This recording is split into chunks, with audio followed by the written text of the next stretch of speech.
Halo semuanya, hari ini aku mau menjelaskan hasil diskusi kita kelompok 1 statistika sosial B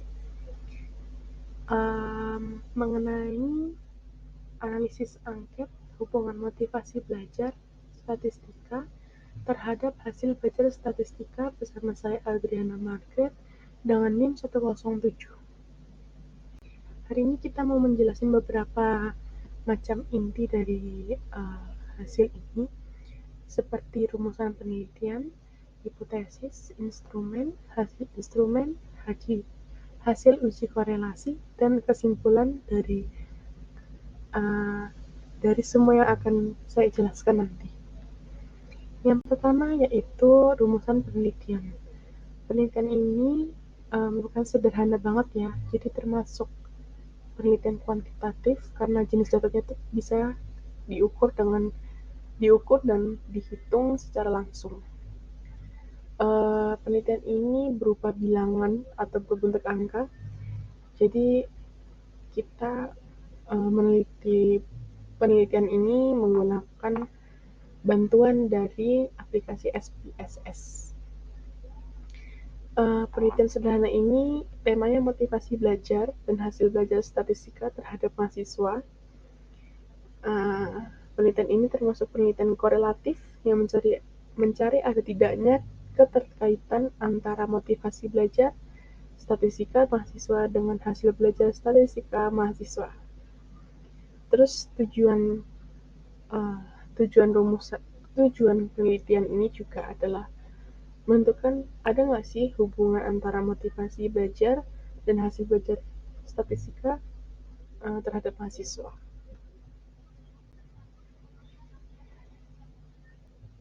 Hipotesis ini merupakan hipotesis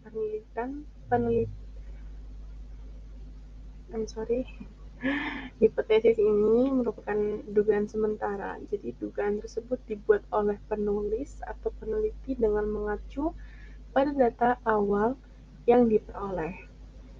Jadi kemudian dugaan benar atau salah ditentukan berdasarkan hasil penelitian. Hipotesis ini memiliki dua macam, yaitu hipotesis 0 dan hipotesis 1. Hipotesis 0 terhadap penelitian yang kami buat itu tidak ada hubungan korelasi antara motivasi belajar dengan hasil belajar statistika. Kalau yang hipotesis 1 ada hubungan atau korelasi antara motivasi belajar dengan hasil belajar statistika. Selanjutnya, instrumen. Instrumen itu alat pengumpul data yang digunakan pada penelitian ini adalah angket dan hasil tes. Angket yang digunakan adalah angket motivasi belajar statistika yang terdiri dari 25 item pertanyaan, di mana setiap pertanyaannya itu memiliki poin nilai 1 sampai 5 menggunakan skala rasio. Nah, ini hasil instrumennya kami buat menggunakan GFOAM dan kita sebarkan melalui platform seperti podcast WhatsApp. Selain itu juga bisa lewat Instagram, bisa lewat Twitter, jadi banyak yang mengisi. Dan yang mengisi dari angket kita telah terkumpul 26 responden 26 responden terkait kayak minat belajar dan motivasi belajar setiap mahasiswa.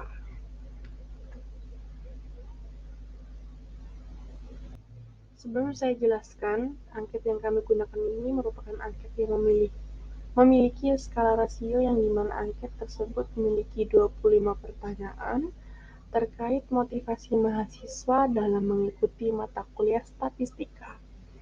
Angket ini kami dapat dari Google. Jadi awalnya merupakan pertanyaan motivasi belajar fisika. Jadi kita ubah menjadi minat motivasi belajar atau minat belajar dari statistika yang kita sudah pelajari selama 1 semester ini. Jadi kamu mengubah inti pertanyaannya mengenai minat motivasi belajar statistika. Kami menyebarkan angket ini kepada mahasiswa FISIP melalui itu tadi yang saya jelaskan, broadcast WhatsApp via grup WhatsApp. Jadi banyak yang mengisi form yang kita telah share. Mungkin kurang lebih dari 3 hari sudah terkumpul 26 responden. Itu. Nah, yang selanjutnya ada hasil uji prasyarat. Yang ada 2 macam uji, yaitu uji normalitas dan uji linearitas. Nah, kita akan menjelaskan apa sih uji normalitas itu. Uji normalitas merupakan uji yang dilakukan untuk mengecek apakah data penelitian kita berasal dari populasi yang sebenarnya normal. Uji ini perlu dilakukan karena semua perhitungan statistik parametrik memiliki asumsi normalitas sebaran. Dan dari penelitian kita, kami menguji uji normalitas dengan SPSS menggunakan One Sample Kolmogorov Smirnov Test dengan dasar pengambilan keputusan kalau nilai sigma lebih dari 0,05, maka data tersebut merupakan distribusi normal. Dari tabel di samping yang sudah saya tampilkan, bisa kita lihat bahwasanya nilai sigma berada pada jumlah 0,136, yang dimana jumlah tersebut lebih dari 0,05, maka data yang diuji berdistribusi normal. Selanjutnya ada uji linearitas. Uji linearitas adalah suatu prosedur yang digunakan untuk mengetahui status linear tidaknya suatu distribusi nilai data. Hasil yang diperoleh melalui uji linearitas akan menentukan analek yang digunakan. Dari tabel di bawah dapat kita lihat bahwasannya nilai deviation from linearity berada pada jumlah 740, yang dimana jumlah tersebut lebih dari 0,05, maka data itu disebut berdistribusi linear. Jadi sebelumnya kami melakukan uji linearitas dengan SPSS menggunakan ANOVA dengan dasar pengambilan keputusan kalau nilai deviation from linearity lebih dari 0,05, maka data tersebut disebut linear. Selanjutnya ada uji kolerasi. Uji kolerasi ini merupakan salah satu uji statistik yang digunakan untuk mengetahui keeretan hubungan variabel bebas dan variabel tidak bebas.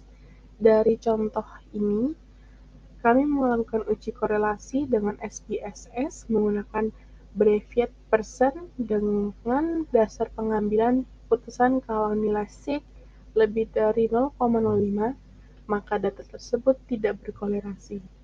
Nah, dari tabel yang kita lihat, bahwasannya nilai sigma berada pada jumlah 755, yang dimana jumlah tersebut lebih dari 0,05, maka data ini bukan korelasi. Dan kita sampai sudah di ujung acara. Kesimpulan. Jadi dari hasil tes yang kami lakukan, diketahuinya bahwasannya tidak ada korelasi antara motivasi belajar statistika dengan hasil belajar statistika. Hal ini dapat kita lihat pada hasil tes korelasi yang kami lakukan, bahwasanya nilai sigma berada pada jumlah 755 yang dimana jumlah tersebut lebih dari 0,05, maka dapat disimpulkan bahwasanya dari tes tersebut tidak adanya hubungan antara motivasi belajar statistika dengan hasil belajar statistika. Terima kasih atas perhatiannya. Mohon maaf jika ada kesalahan kata atau ya pokoknya tidak ada kesalahan kata. Terima kasih. Wassalamualaikum warahmatullahi wabarakatuh.